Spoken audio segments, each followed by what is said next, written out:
Hello guys, bersama saya lagi dalam Alright Nopo Channel. Seantara perkara yang hangat diperkatakan dan dimainkan oleh beberapa individu, antaranya Akmal Saleh, kononnya mereka harus mengkaji hubungan Barisan Nasional dan juga Pakatan Harapan sekiranya Tengku Zafrul ini masuk PKR kerana kononnya dicuri masuk ke dalam parti PKR. Wow, sampai begitu sekali. Memang dia sukalah menghasut kerana dia ini pro kepada Perikatan Nasional yang menyokong Muhyiddin Yassin, sahabat-sahabat semua. Jadi apa komen Tengku Zafrul ya berkaitan dengan isu ya dia masuk PKR ini. Jadi mari kita lihat ya respon pertama daripada Tengku Zafrul. Jadi tanpa membuang masa, mari kita lihat kenyataan ini. Tapi sebelum itu, jangan lupa juga untuk terus support Alright Nopo Channel dengan cara tekan butang subscribe, like, dan share. Semari kita ikuti berita gempa hari ini. Spekulasi sertai PKR, Tengku Zafrul akan buat penjelasan. Jadi itu antara kenyataan ya daripada Tengku Zafrul ya berkaitan dengan perkara ini. Jadi ahli Majlis Kerja Tertinggi UMNO Tengku Zafrul Abdul Aziz akan membuat kenyataan dalam masa terdekat berhubung kabar angin. Dia akan menyertai Parti Keadilan Rakyat tidak lama lagi. Dia yang juga Menteri Pelaburan Perdagangan dan Industri berkata, ia bagi menjelaskan spekulasi yang tular, antaranya membabitkan dakwaan penyertaan itu bagi menggantikan Amiruddin sebagai Menteri Besar Selangor. Katanya, saya belum membuat apa-apa komen mengenai situasi politik melibatkan diri saya. Dan pada masa yang sama, kita dah dengar kenyataan Menteri Besar Selangor, Datuk Seri Amiruddin Sari yang akan menghabiskan penggalnya.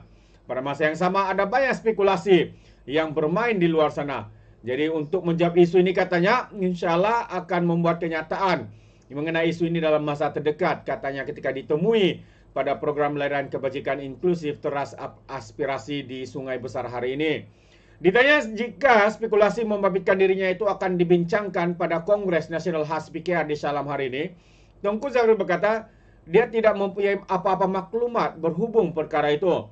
Jadi semalam YB Amiruddin berkata dia akan kekal menggalas tugas sebagai Menteri Besar Selangor sehingga akhir penggal. Timbalan Perdana Menteri yang juga Presiden UMNO Ahmad Zahid Hamidi turut mengesahkan dia tidak menerima sebarang pemakluman daripada Tengku Zafrul untuk meninggalkan UMNO. Jadi itu antara respon ya daripada Tengku Zafrul ya berkaitan dengan isu yang sedang dimainkan oleh pihak pembangkang. Kononnya Tengku Zafrul meninggalkan UMNO dan mahu menyertai PKR. Dan mulailah Akmal Saleh ya seorang politikus yang akan membuat atau mengambil berita-berita panas untuk mempopulerkan dirinya di dalam politik negara.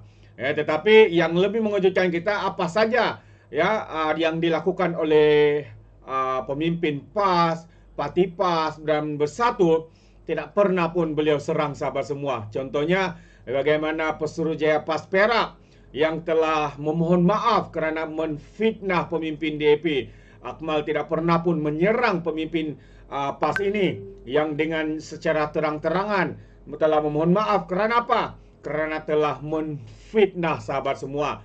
Tidak pula dia bising apabila Perdana Menteri difitnah. Kononnya Perdana Menteri kita hari ini antara pemimpin yang terkaya di dunia dengan asetnya yang bernilai 11.4 juta. Jika dibandingkan dengan harta Azmin Ali dan juga Muhyiddin Yassin yang kita tahu Muhyiddin aset Muhyiddin Yassin ya sehingga mencapai 15 juta ringgit. Jadi kalau kita katakan Datuk Seri Anwar Ibrahim yang terkaya, Muhyiddin lebih kaya sebenarnya daripada Datuk Seri Anwar Ibrahim. Jadi kenapa pembangkang lebay-lebay PAS ini membuat fitnah seperti itu? Dan yang paling mengejutkan, tidak ada pun kenyataan ya ataupun menempelak daripada Akmal Saleh. Jadi jelas sahabat semua bahawa pemimpin seperti Akmal Saleh ini menjadi liability ya kepada Parti UMNO. Dan kita tahu seperti mana yang dikatakan oleh Lokman Adam bahawa Akmal Saleh ini adalah jurucakap kepada pembangkang, kepada Perikatan Nasional. Ini bukan saya katakan,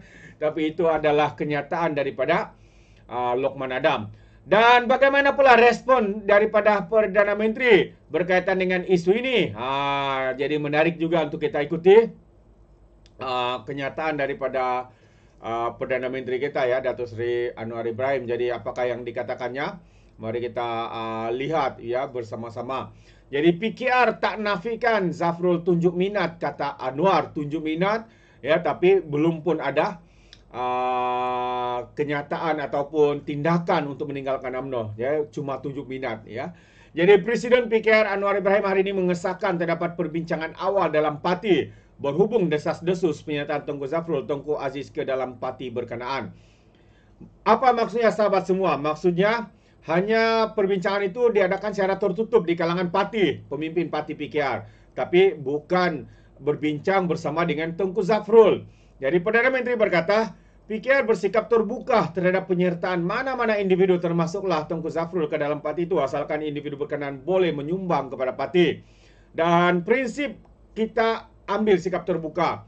Orang yang boleh beri sumbangan pada parti tapi dengan kemasukan cara baik supaya hubungan kita dengan parti-parti lain termasuk UMNO tidak terjejas, katanya.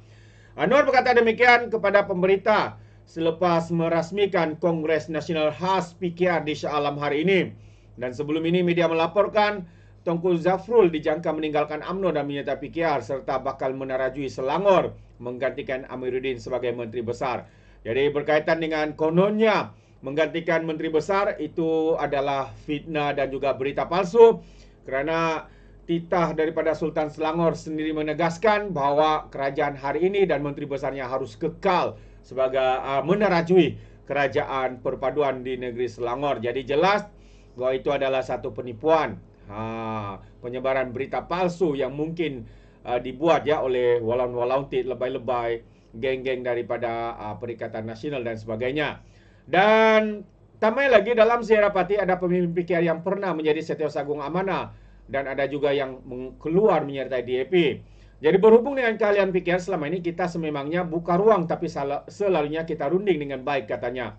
Jadi terdahulu Datuk Seri Anwar Ibrahim menghadiri kongres itu antara lain bertujuan untuk memindah perlembagaan parti. Kongres itu diadakan selepas Kongres Nasional 2024 yang dijadual diadakan di Johor hari ini tetapi ditangguhkan ekoran banjir yang melanda beberapa negeri. Jadi ia diadakan secara hybrid selepas mengambil kira ada dalam kalangan perwakilan datang dari negeri yang terkesan banjir. Ketibaan Anwar disambut pimpinan utama PKR termasuklah timbalan presidennya Rafizi Ramli dan turut hadir Setiausaha Agung PKR Fuzia Saleh dan Ketua Penerangan Parti itu YB Fahmi Fazil. Sebelum ini Fuzia dilapor berkata Kongres khas PKR itu antara lain untuk memindah pelbagai parti yang menyentuh jumlah perwakilan, kota gender dan juga etnik. Jadi itu antara sedikit perkembangannya dalam Kongres Parti Keadilan Khas, Kongres khas, Kongres khas. Jadi sahabat semua, itu saja yang menarik ya untuk saya kongsikan bersama dengan anda hari ini. Sekiranya saya semua ingin memberikan sebarang pandangan, anda boleh berikan di dalam ruangan komen. Jadi izinkan saya untuk mengundurkan diri dan seperti biasa peribahasa mengatakan tapapun kangkap 2 tahun keinginan. Dalam bahasa Melayunya tepuk dadah tanya selera. Sekian daripada Alright Nopo Channel, saya kita berjumpa lagi. Bye bye.